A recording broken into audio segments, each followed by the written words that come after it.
ओम शांति। आज 27 सितंबर 2022 की साकार रूप में चले हुए प्यारे बाबा की मधुर महावाक्य सुनते हैं। प्यारे बाबा बोले, मीठे बच्चे, कभी मतभेद में आकर पढ़ाई मत छोड़ो। पढ़ाई छोड़ने से माया अजगर के पेट में चले जाएंगी। प्रश्न है, यह कमन सत्संग ना होने के कारण बाप को किन बातों में बच्चों को बार बार सावधान करना पड़ता है? उत्तर, ये दुनिया के सत्संगों की तरह सत्संग नहीं। यहाँ तो पावन बनने की शिक्षा मिलती है। पावन बनने में माया के विघ्न पड़ते हैं, इसीलिए बाप को बार बार सावधान करना पड़ता है। बच्चे, कभी कुछ भी हो, तुम सुख दुख निंदा स्तुति सुनते, पढ़ाई को कभी नहीं छोड़ना।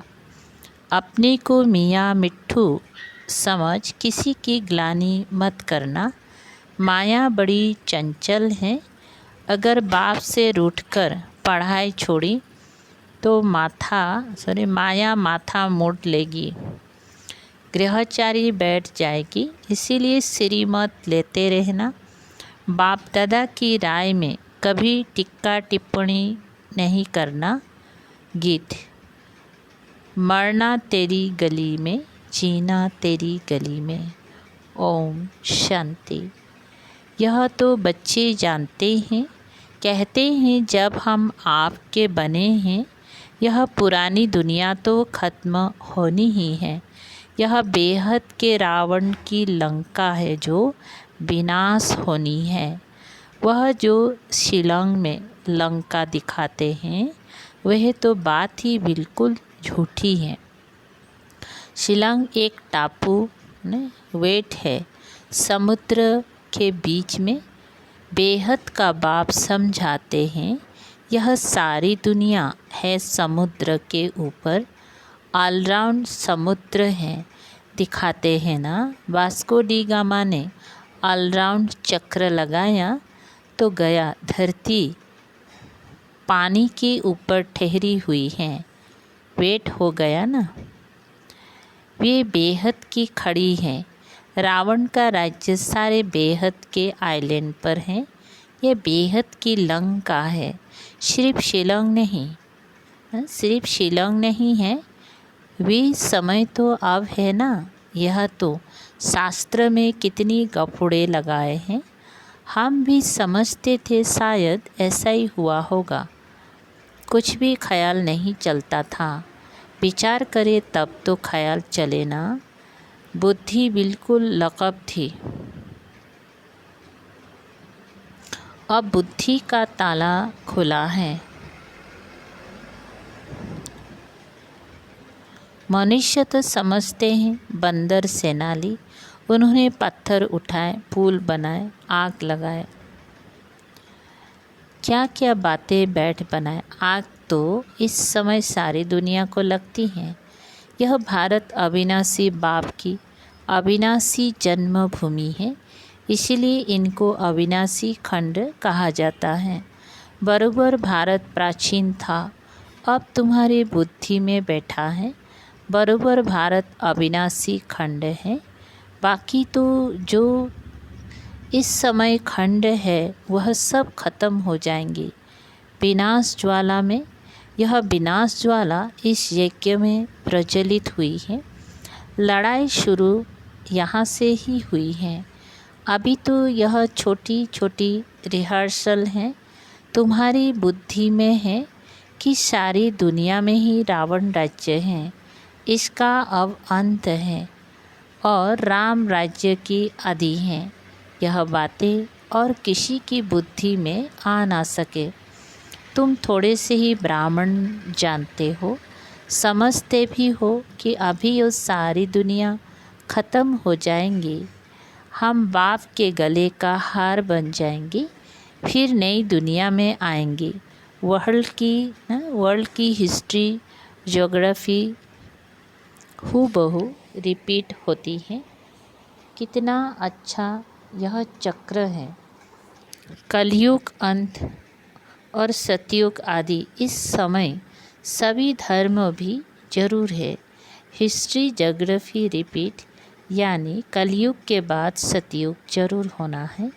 जैसे दिन के बाद रात, रात के बाद दिन जरूर आता है। ऐसे हो ना सके कि रात ना आए। बाप सब राज आकर के समझाते हैं। हम एक्टर 84 जन्म कैसे लेते हैं वह भी तो जानना चाहिए। 84 लाख जन्म की तो बात ही नहीं है। कल्प की आयु ही 5000 बरस है। वह लोग तो तुमको कहते हैं कि शास्त्र में तो ऐसा है नहीं, ये तो तुम्हारी कल्पना है। ना जानने के कारण तो ऐसे ही कहेंगे ना। शास्त्र तो पढ़ते रहते हैं, उनका कोई दोष तो है नहीं। बाबा कहते हैं सतयुग में ये शास्त्र कहानियाँ नावेल्स आदि तो होंगी नहीं। वहाँ तो भारत बिल्कुल सचखंड बन जाता है। भारत खंड सबसे बड़े ते बड़ा तीर्थ है। यहाँ सोमनाथ का मंदिर कितना भारी है। ऐसा मंदिर कहाँ भी बन नहीं सकता। फिर भी यह मंदिर आदि बनेंगी। कब बनेंगी? जब भक्ति मार्ग शुरू होगा तब बनाते हैं, और कोई तो बना ना सके। तुम संगत भी बता सकते हो। आज से फलाने टाइम से भक्ति शुरू होगी। पहली लक्ष्मी नारायण ही पुजारी बनेंगी। सिंगुल ताज होगा। शिव बाबा का सोमनाथ मंदिर बनाएंगी। फिर से मोहब्बत गजनबी आदि आकर लुटेंगी। यह बातें तुम बच्चों को बाप ही बैठ समझाते हैं। कहते भी हैं भगवान आया, गीता का ज्ञान इतना तो सुनाया। जो सारा सागर स्याही बनाओ, सारा जंगल कलम बनाओ तो भी लिख ना सके। और उन्होंने गीता फिर कितनी छोटी बना दी है। गीता लॉकेट में भी होती है। वैल्यूज चीज़ है ना, इतना लव गीता पर रहता है। बाबा ने इतनी छोटी सोनी डिब्बी में डाल प्रेजेंट भी दी है। अब तुम बच्चे समझते हो कि ज्ञान का सागर अथाह ज्ञान देते हैं और अंत तक देते ही रहेंगे। हम यह मुरली इकट्ठी कर सकेंगे क्या? ये रहने की चीज़ ही नहीं है। शास्त्र आदि तो फिर भी भक्ति मार्ग के काम में आते हैं। हम जो लिखते हैं वह फिर क्या काम में आएंगे? कहाँ तो हमारी 2-4 हज़ार मुरलियाँ, कहाँ उन्हों की करोड़ों के अंदाज में गीताएँ बनती हैं।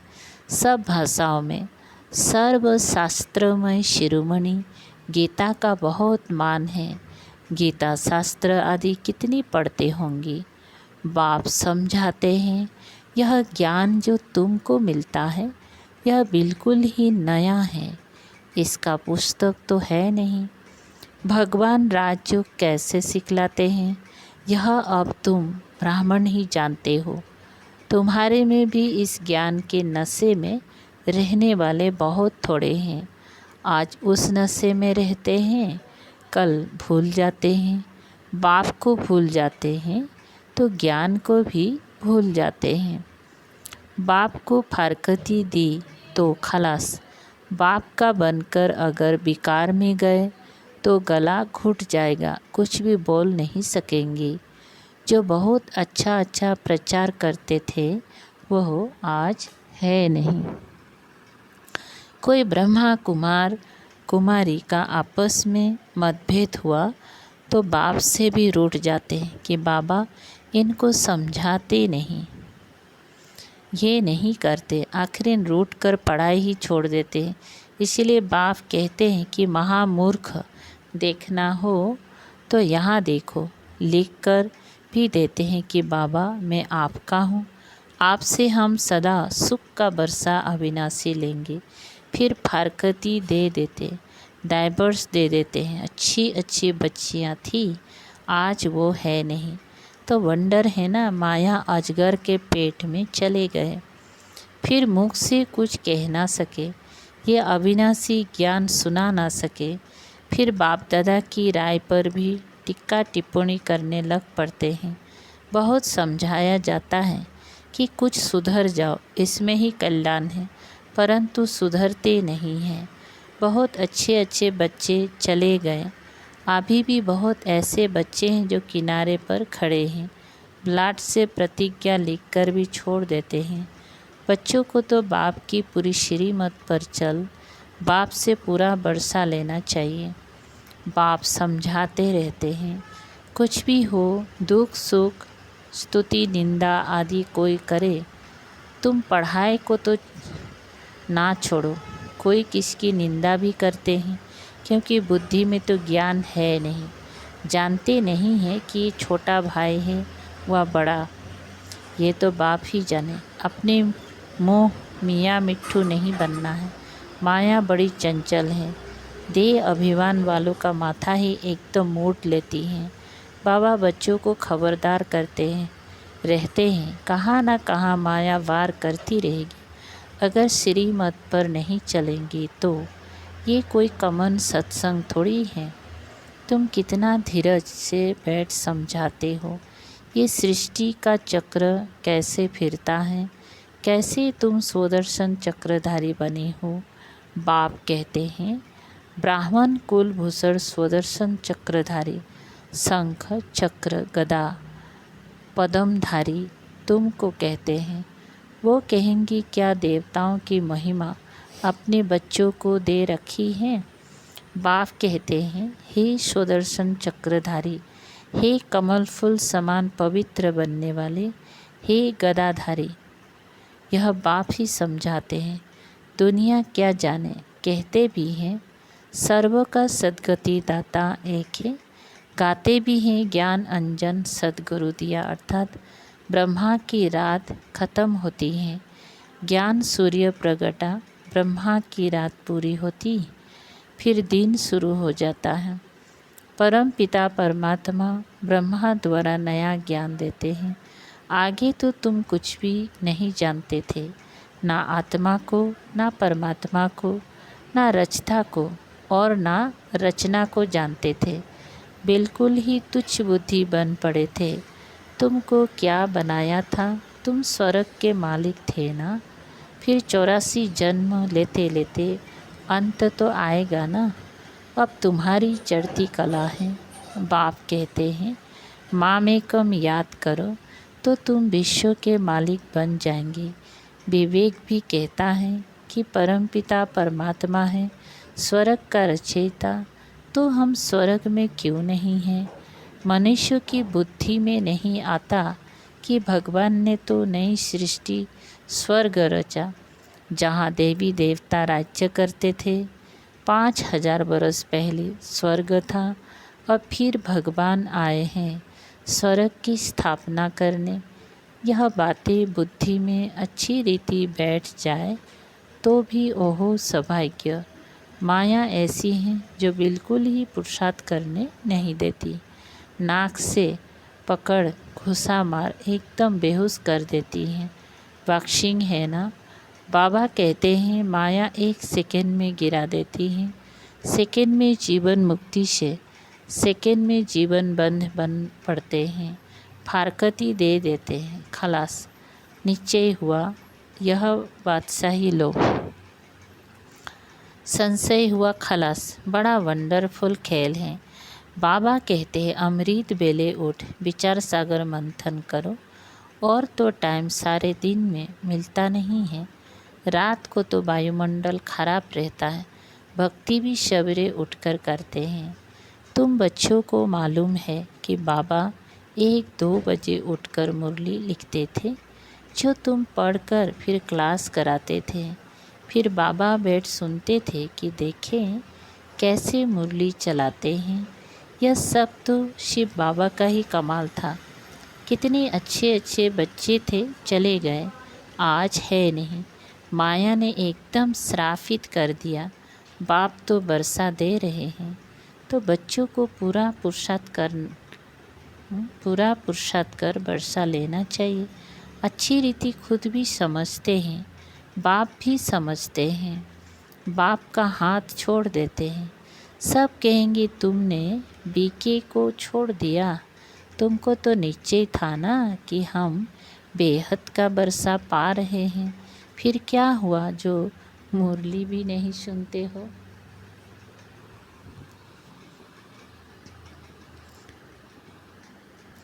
फिर तो बाप को भी नहीं याद करते होंगे।